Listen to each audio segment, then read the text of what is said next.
आपको mister A ने mister B को क्या दिया, तो वो कहते हैं कि मैंगो दिया।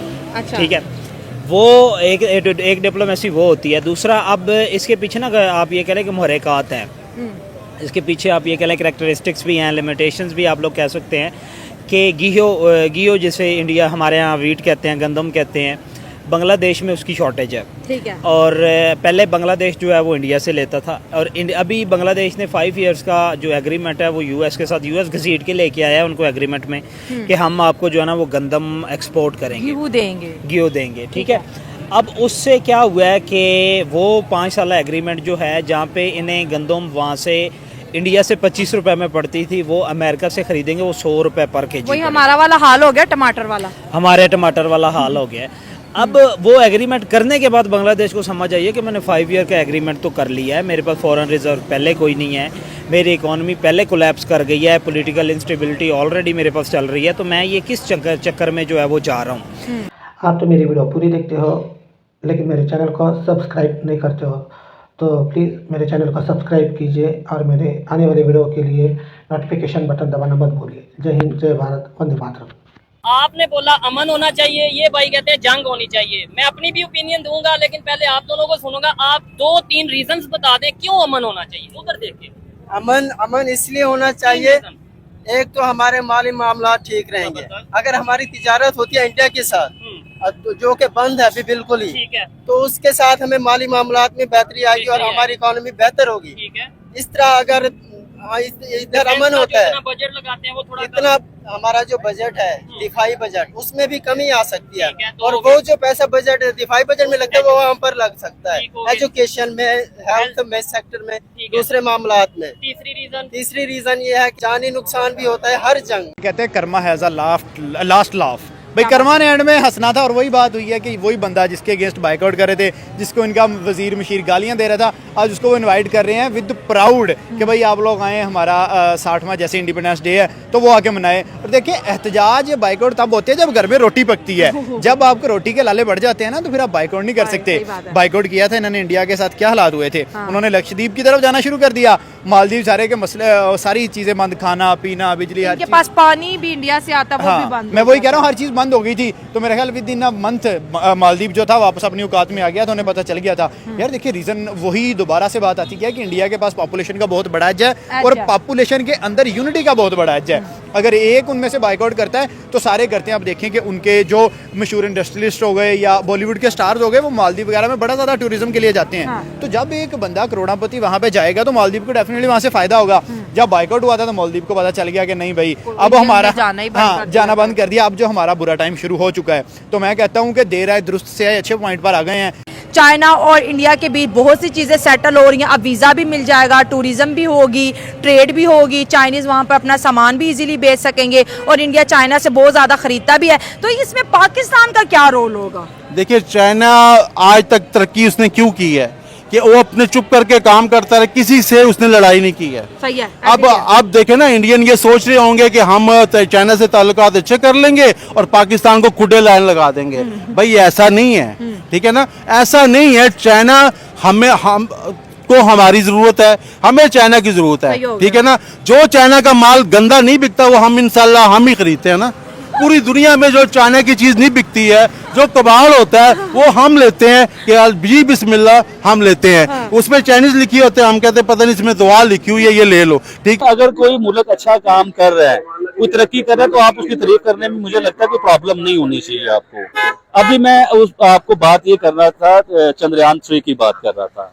तो आप जब चंद्रयान 3 ने लॉन्च होना था, जब उनका मिशन रेडी होना था, मिशन स्पेस पे जब जाना था ना, उससे आप 1-2 महीने पीछे चले जाइए। आप उन 2-3 महीनों में देखेंगे कि इंडियन जो वजीर आजम है वो उस टाइम पूरी दुनिया के दौरे पे थे, खासतौर पे यूरोप के दौरे पे थे, अमेरिका के दौरे पे, ऑस्ट्रेलिया के, जापानीज, ये सारे दौरे कर रहे थे। उन दौरों को करने का मकसद क्या होता है मैडम, कि पूरी दुनिया से जो चीजें आपके पास रह गई है ना, वो टेक्नोलॉजी आपने समेटनी है पूरी दुनिया से। वो सक्सेस हुए, पूरी दुनिया में इंडिया की तारीफ हुई कि वो चांद पे जाके बैठ गए। क्या समझते हैं आने वाले 10 साल बाद हमने पाकिस्तान को चलाना है ना? हमने का मतलब हमारी जनरेशन ने चलाना है। कोई सियासतदान होगा, कोई पॉलिटिशियन, कोई किसी फील्ड में होगा। क्या आपको लगता है 10 साल बाद ये जो जनरेशन है इंडिया से ताल्लुकात बेहतर करने में कामयाब होगी? बिल्कुल भी नहीं। जंगे हिंद होके रहेगी और होनी है, कुरान में लिखा हुआ है। गजवा हिंद होगा। अच्छा। जंगे हिंद उसको बोला जाता है, वो होके रहेगी। उसमें तो कहते होगी हैं भी इंडिया से। उसमें कहते हैं अफगानिस्तान भी साथ होगा, तो इंडिया की होगा साथ, हमारे साथ नहीं होगा। नहीं, अब तो अफगानिस्तान इंडिया के साथ इंडिया के साथ होगा, आपको नजर आ जाएगा आने वाले दिनों में। किसी अफगानी से अभी पूछो किसके साथ है, किसके साथ? वो इंडिया के साथ है, वो तो मोदी वो के खून का आता है। यार पाकिस्तान के साथ है, इंडिया के साथ वो अफगानी मुसलमान अफगानी नहीं ना, मुसलमान और हिंदू की बात नहीं है यहाँ पे। सब लोग ऐसे नहीं हैं। यहाँ पे जंग की बात है। वो तो हमसे बलोचिस्तान मांग रहे हैं, दे दोगे? वो हमसे बलोचिस्तान मांग रहे हैं, कैसे मांग रहे हैं?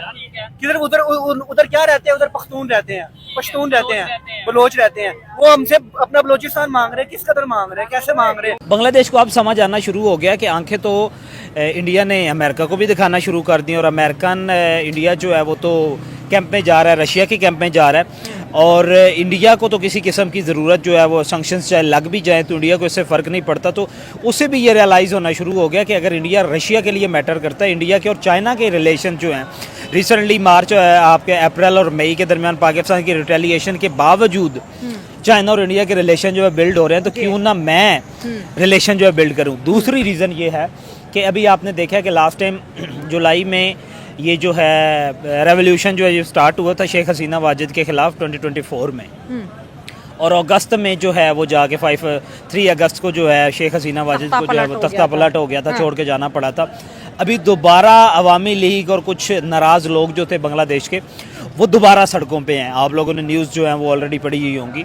वो मोहम्मद यूनस के ख़िलाफ़ जो है वो ग्राउंड मैदान में जो है वो आगे हुए हैं। तो उसके क्योंकि मोहम्मद यूनस को ये पता है कि इसको नो डाउट कि अवामी लीग सपोर्ट करे, और अवामी लीग को कौन सपोर्ट कर रहा है? वो इंडिया सपोर्ट के अंदर इस वक्त चाइना की भी बड़ी इन्वॉल्वमेंट, और इंडिया चाहता है कि मालदीव से चाइना को उखाड़ के फेंक दे। कभी चाइना उन्हें फ्री में पानी दे रहा होता है, कभी चाइना फ्री में उनको खुराक वगैरह दे रहा है, क्योंकि आइलैंड्स है मालदीव के पास। तो आपको क्या लगता है कि क्या मालदीव जितना स्ट्रांगली इंडिया के साथ खड़ा है, क्या चाइना के साथ उस तरह से बॉन्ड बना पाएगा? नहीं, मुझे नहीं लग रहा है, क्योंकि चाइना जो है, चाइना भाई बड़ा नेक टू नेक चलता है, बिजनेस से रिलेटेड चलता है। बिजनेस का जहाँ उन्हें पाकिस्तान में कितना फ़ायदा नज़र आ रहा है, तो वो पाकिस्तान के साथ खड़े हैं। जिस दिन मफाद ख़त्म हो जाएगा, जिस दिन बंदरगाहों से उनका काम खत्म हो जाएगा, वो पाकिस्तान से पीछे हट जाएंगे। और अगर बात करें मालदीव और इंडिया की, उनका एक अच्छा रिलेशन है और अच्छा एक रिलेशन बिल्ड कर रहा है। और इंडिया के पास भाई 150 करोड़ की पॉपुलेशन है। उन्होंने तो एप्पल का जो स्टोर टेस्ला का स्टोर हुआ है महाराष्ट्र में ओपन, तो उन्होंने कहा हिंदी में लिखो इसके ऊपर टेस्ला, उन्हें लिखना पड़ा है। उन्हें ये बात मानना पड़ी है।